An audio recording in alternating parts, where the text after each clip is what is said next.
Hi, you are loved. And it looks dull in here. Hold on.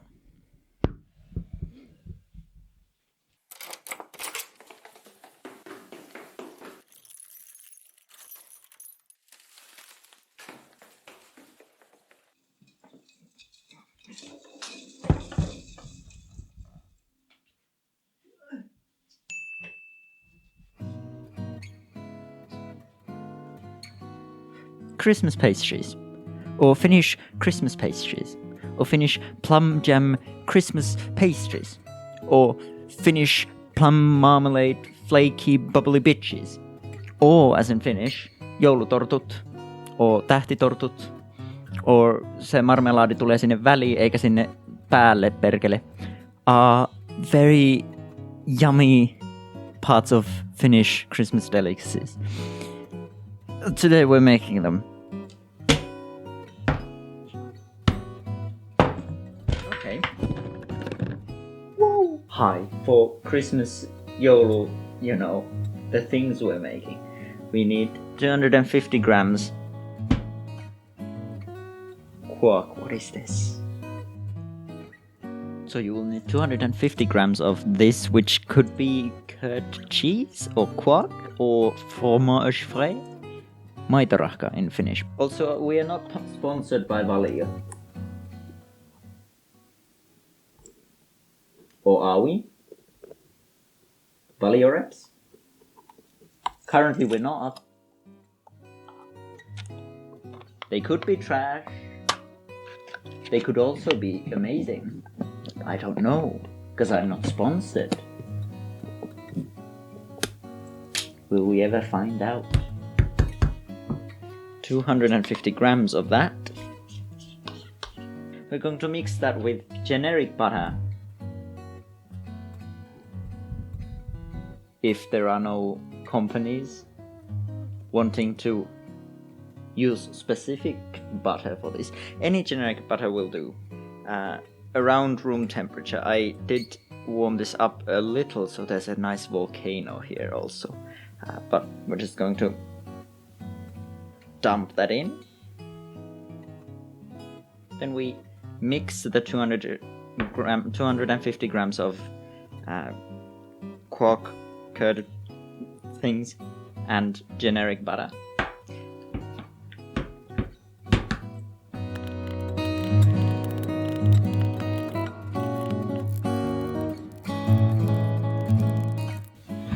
This recipe is nice in that we've added 250 grams of the quirky stuff, we've added 250 grams of butter, and now we add 250 grams of flour.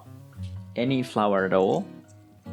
While we're adding the 250 flour, we're also going to add a teaspoon of baking powder and a teaspoon of vanilla sugar, approximately.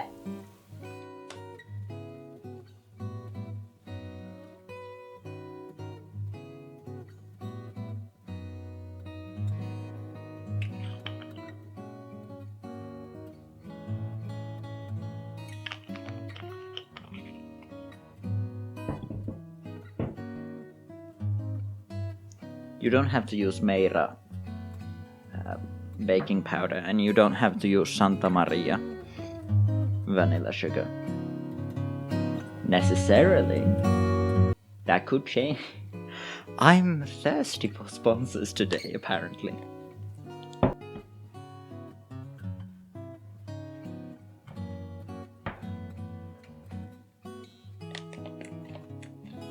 I knead it by hand a little in the end, and also added a little bit more flour to the outer layers and didn't bake that in so that it remains more it doesn't stick that much. Also, yes, the bowl is dirty. You're not going to get the beauty and polish and loveliness of nerdy nummies here. You're going to get the gritty, dirty bowl. Anyways, our last step for now would be to wrap it in, what is this called?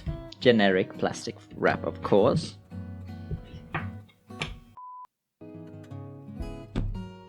I should try to mold this into a what a rectangle. I should mold this into what? Square. What a cube is the square. This is I should what the square, cube, rectangle. The fourth one. The 3D rectangle but stretched in a third dimension. It's not a rhombic dodecahedron. It has 6 sides. It's hex. This is all right angles. It has 6 faces. Each opposing 2 are the same dimensions, which is also true for a cube. But for a cube, all of them are the same dimension.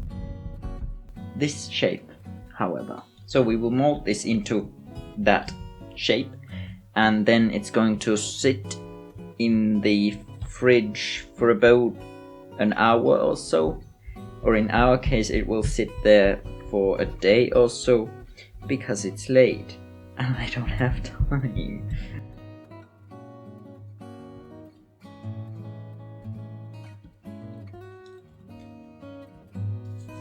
So that will go in the refrigerator, and that's the first part of our journey done. See you tomorrow. Good night.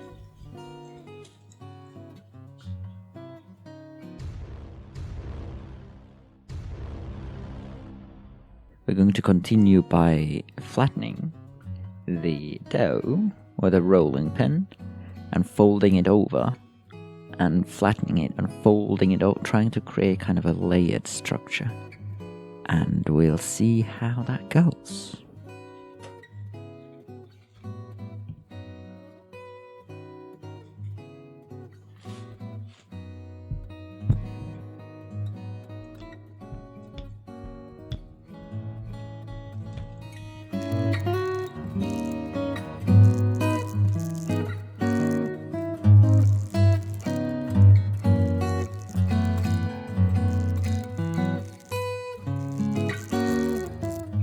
Now we've folded that a lot, and now we have it as a layered thin plank. We're going to cut pieces out of it with this very special dough cutter. This is for some reason the one we always use. Our aim is to make squares, size kind of depending on what you want.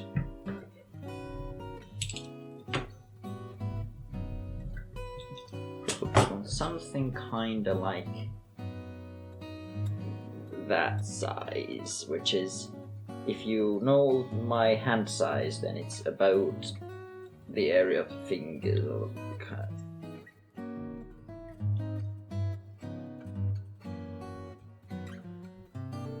If you do experiment with size though, do keep in mind that you probably want to bake similar sized thing in the same batch, so that you don't accidentally burn the bigger one, the smaller ones, while the bigger ones don't get cooked,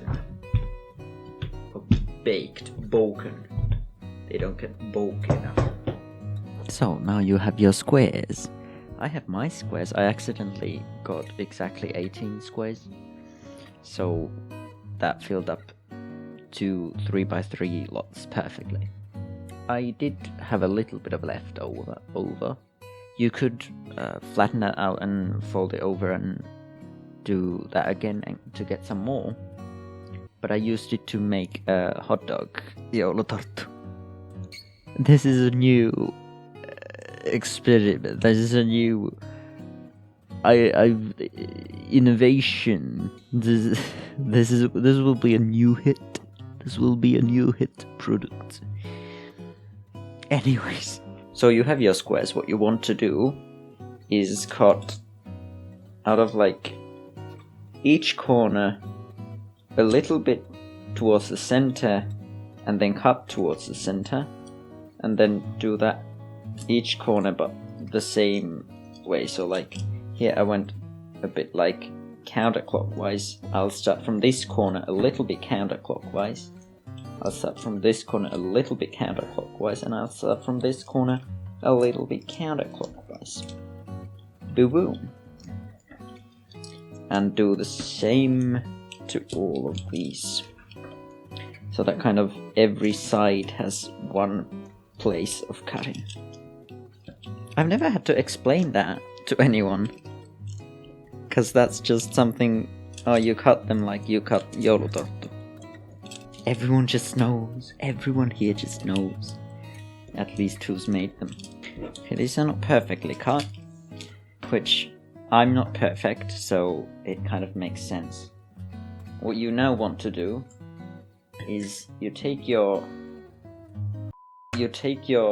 plum marmalade, you take your plum jam, generic brand, and you take 2 spoons. These are very small spoons, but the reason for 2 spoons is that you can like prepare the hit with one of them,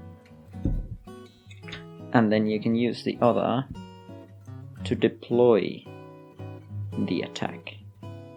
This is the only real way to do this, by the way. There is absolutely no alternate way. You put the plum jam first. I think this is in the law. There is absolutely no technique where you first fold them up and then put the plum jam. This is trust me, bro. Trust me. Anyway, when you have first put the plum jam in, then you fold the opposite pointy corners like that, and you smush them together, which is nice and there, and then you can tap it a bit, and look at that, what a beauty, what a beauty. Now I guess then if you wanted to, like, I don't know, murder a joulutorttu, you could first fold them up like this and make sure they stick in the center. Sure, there we go, whatever. And then deposit your load. So I guess you could do that too.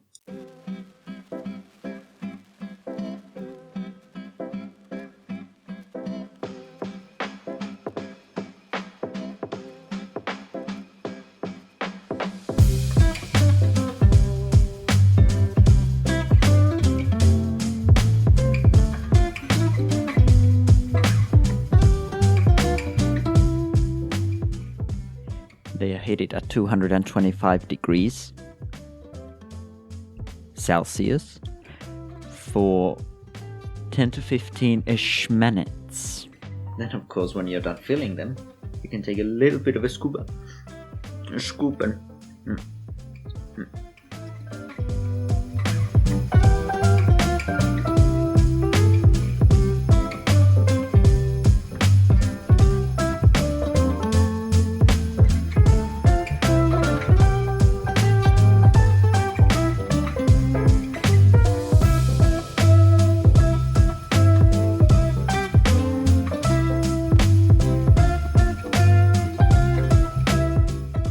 Here is one joulutorttu that has kind of given up, let loose. If you bake these, do not eat them straight out the oven. The marmalade plum jam is so scorching hot hellfire that you will die. Wait a bit.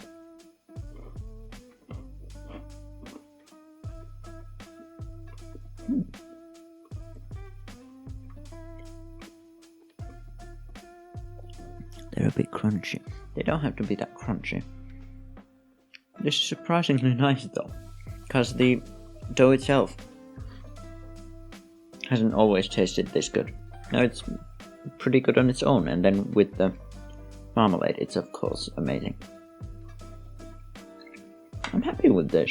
I'm proud of this.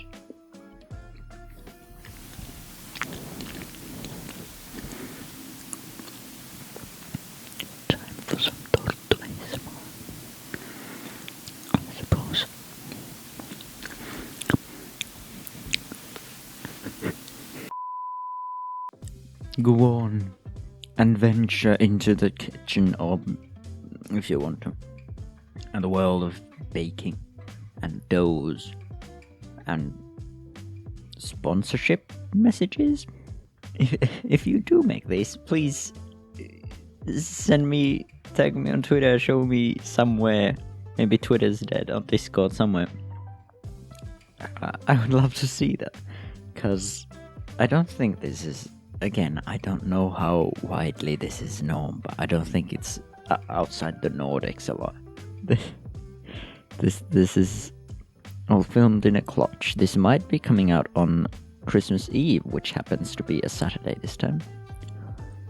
In which case, if you are celebrating something, I hope you have lovely celebrations and I hope you have fun. And if you are not, I hope you have a lovely day and lovely time of year otherwise. Thank you for watching, I really appreciate you. You are loved and let's go spread love into the world in any small way we can. We're also not necessarily using any specific scale. Not yet. Also, oh no, those are in shot. Blur those.